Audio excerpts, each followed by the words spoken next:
Ending diagonal pattern. आज हम बात करने वाले हैं मेरे फेवरेट एलियट वेव पैटर्न जो है एंडिंग डायगोनल पैटर्न। ये पैटर्न मेरा फेवरेट क्यों है? क्योंकि हमें ये एग्जैक्ट डाउन ट्रेंड कब चालू होने वाला है और अप ट्रेंड कब चालू होने वाला है ये बताता है। ये पैटर्न हमें ट्रेंड चेंज, एक बिगर ट्रेंड कब चेंज होने वाला है ये बताता है।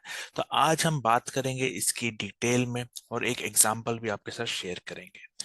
तो अगर हम देखें ये चार्ट गोल्ड का, ये एक वीकली चार्ट है। 2015-2016 का ये चार्ट था जब इसने ये एंडिंग डायगोनल इस चार्ट में बनाया था।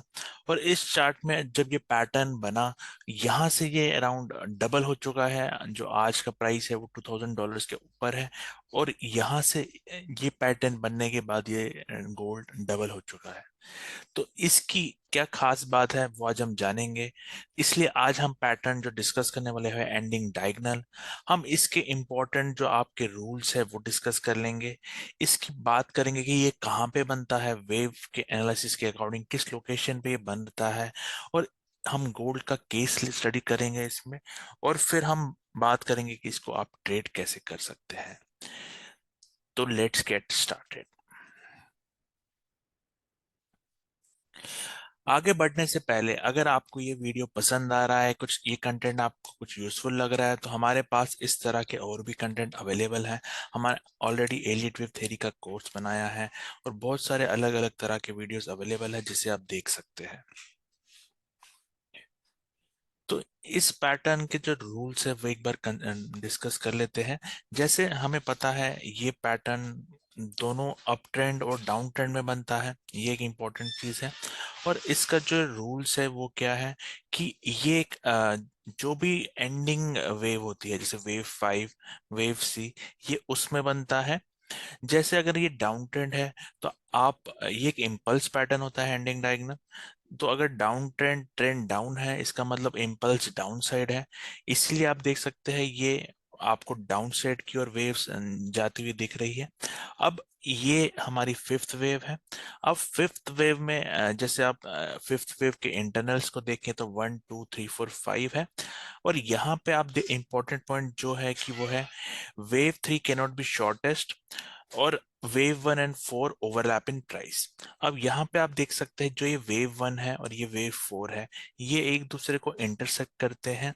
अगर आप बाकी इम्पल्सिव रूल्स याद होंगे तो उसमें हम बताते हैं कि wave 4 cannot go into price strategy of wave 1।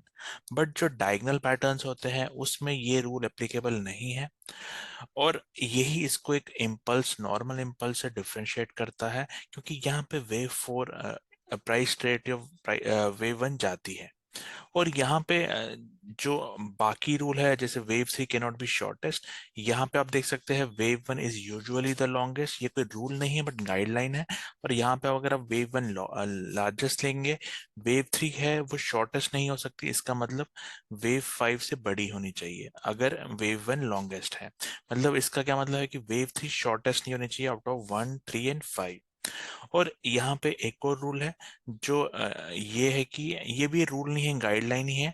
जैसे आप देख सकते हैं वेव 1 इसके 3 पीसेस है ABC, वेव 2 के 3 पीसेस है ABC, वेव 3 के 3 पीसेस है ABC। और मतलब यहाँ पे 3 3, हर वेव 3 3 स्ट्रक्चर में जाती है। और सिमिलरली अप ट्रेंड का भी यही केस है। अगर अप ट्रेंड में बनती है तो यहाँ से एक रिवर्सल, ट्रेंड रिवर्सल आएगा। अगर डाउन ट्रेंड में बनती है तो एक ट्रेंड रिवर्सल आएगा। जैसे गोल्ड का केस हम देखेंगे जिसमें ये डाउन ट्रेंड में बन के एक नया ट्रेंड स्टार्ट करेगी। आई होप ये रूल्स क्लियर है। अब ये चार्ट में फिर से ये रूल्स अप्लाई करते हैं। जैसे यहाँ पे हमने बोला कि लोकेशन वाइज ये फिफ्थ वेव लास्ट वेव में बनती है या सी में या 5 में। तो यहाँ पे गोल्ड का ये चार्ट है, ये 1 2 3 4 5 है। अब इस फिफ्थ वेव में ये बन सकता है तो ये एक राइट प्लेस है जहाँ पे ये हम एंडिंग डायगोनल देख सकते हैं। अब हम इसी फिफ्थ वेव को एक बार एक्सपैंड कर लेते हैं, इसको डिवाइड कर लेते हैं इसके प्राइस एक्शन को। यहाँ पे भी आप देख सकते हैं फिफ्थ वेव के भी सब वेव्स है 1 2 3 4 5। अब हम सेम रूल्स यहाँ अप्लाई करते हैं। तो जैसे हमने देखा कि वेव 4 है वो प्राइस रेटियो वेव 1 में जा रही है, तो हमारा एंडिंग डायगोनल का एक क्राइटेरिया फुलफिल होता है। हमारा जो दूसरा है कि वेव 3 कैनॉट बी शॉर्टेस्ट, आप देख सकते हैं यहाँ पे वेव 1 जो है वो लॉन्गेस्ट है और वेव 5 शॉर्टेस्ट लग रही है और wave 3 is not the shortest. तो ये भी रूल सेटिस्फाई हो रहा है। और जो हमने बोला था कि ये 3-3 स्ट्रक्चर में जाती है, तो आप देख सकते हैं वेव 1 में भी आप 1 2 3, वेव 2 का भी आप 1 2 3 और वेव 3 का 1 2 3। तो मतलब सारी वेव्स 3-3 के बेसिस में जा रही है। ये भी एक जो गाइडलाइन है वो इसमें ट्रू हो रही है। और यहाँ पे ये एक नैरो स्ट्रक्चर बना रहा है, इसका ये मतलब है ये एक एंडिंग डायगोनल फॉर्म कर रहा है। तो हमने ये पैटर्न स्पॉट किया है चार्ट पे। अब जैसे ही ये चार्ट में आपको दिखता है, जैसे ही और ब्रेकआउट यहाँ पे आता है, इसको आप ट्रेड कर सकते हैं। और सेम ये 2015-16 में गोल्ड में बना था, जहां से ये गोल्ड डबल हो गया।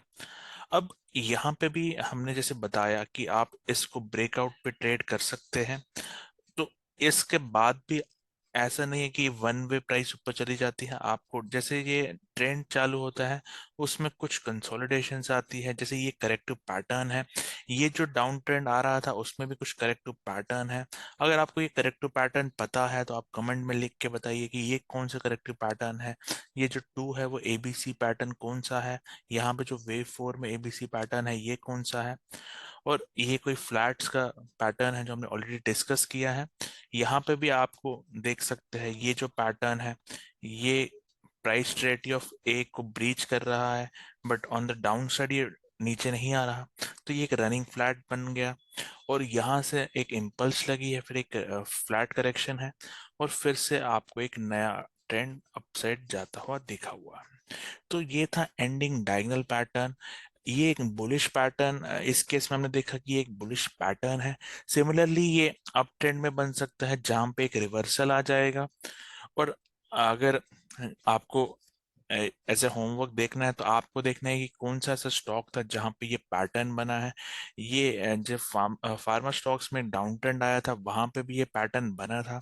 तो आप एज ए कमेंट मुझे बताइए कि किस चार्ट में ये पैटर्न बना है और ये आप इसको ट्रेड कैसे करेंगे।